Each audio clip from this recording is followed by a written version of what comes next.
राज्य शासनाच्या 64व्या हौशी राज्य नाट्य स्पर्धेमध्ये सादर झालेले श्रीरंग रत्नागिरीचे येऊन येऊन येणार कोड हे नाटक सध्याच्या चालू राजकीय घडामोडीवरती अतिशय समर्पक भाष्य करणारं नाटक आहे असं म्हटलं पाहिजे।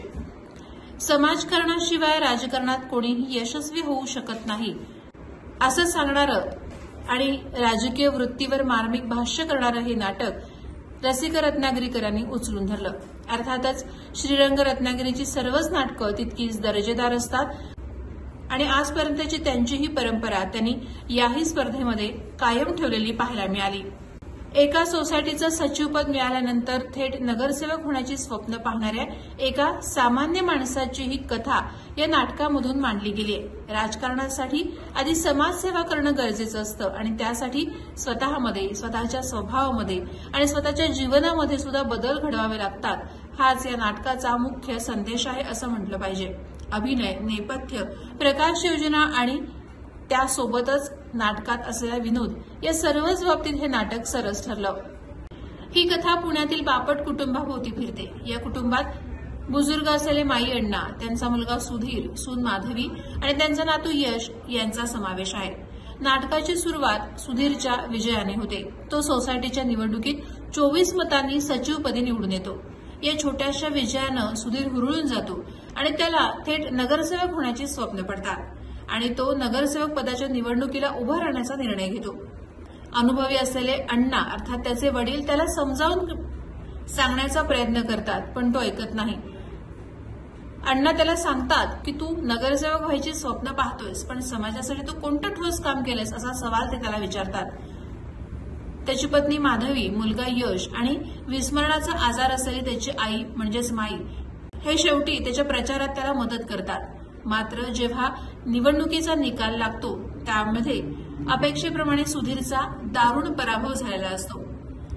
इतका दारुण पराभव की त्याला त्याच्या वॉर्डमधून फक्त 2च मतं मिळतात। घरामध्ये आई वडील, मुलगा आणि पत्नी ही 4 माणसं असतानाही त्यांच्यापैकी कोणीतरी दोघांनीही आपल्याला मतदान केलेलं नाही हेही सुधीरच्या लक्षात येतं। हा इतका दारुण पराभव पचवता न आल्याने शेवटी सुधीर घरात प्रत्येकालाच विचारतो, सगळे आम्ही तुम्हालाच मत दिलं असं सांगतात, पण प्रत्यक्षात तसं घडलेलं नसतं। माई विस्मरणाने मत दिलं नाही असं सांगते, यशला मतदान कक्षात घेतलेलं नाही, माधवी पतिप्रेमाखातर मत न देण्याचं कारण सांगते। त्यामुळे सुधीरला आपलं स्वतःचं मत आणि अण्णांनी दिलेलं मत अशी 2 मतं पडली असावीत असा भ्रम निर्माण होतो। मात्र त्याचवेळी यशच्या मित्राचा फोन येतो की निकालात घोळ झालाय, यामुळे बापट कुटुंबात पुन्हा आशा पल्लवित होते।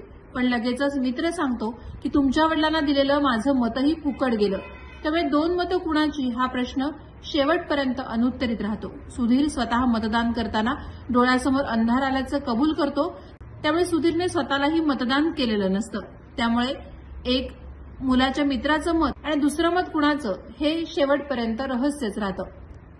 शेवटी आधी समाजसेवा कर मग राजकारण हा अण्णा दिलेला सल्लाच खरा ठरतो। भाग्येश खरे यांचा अण्णा, प्रतिभा केळकर यांची माई, अथर्व करमरकर यांचा यश, मयुरा जोशी यांची माधवी आणि गोपाळकृष्ण जोशी यांचा सुधीर या प्रत्येकानंच आपली भूमिका अतिशय चोख बजावली। यश सुर्वे यांची प्रकाश योजना, प्रतीक गोडसे यांचं पार्श्वसंगीत, सत्यजित गुरव यांचं नेपथ्य आणि रंगभूषा तर पल्लवी गोडसे यांची वेशभूषा या नाटकासाठी अतिशय उत्तम होती। राजकीय पटलावर होणारी उलथापालथ, राजकारणातील सामान्य माणसाची महत्वाकांक्षा आणि सामाजिक कार्याची अपरिहार्यता यावर हे नाटक मार्मिक भाष्य करतं। सर्वच बाजूने हे नाटक रंगतदार झालेले रसिकांनी टाळ्यांच्या गजरात या नाटकाचं स्वागत केलं। प्रहार डिजिटलसाठी अनघा निकम मगदूम, रत्नागिरी।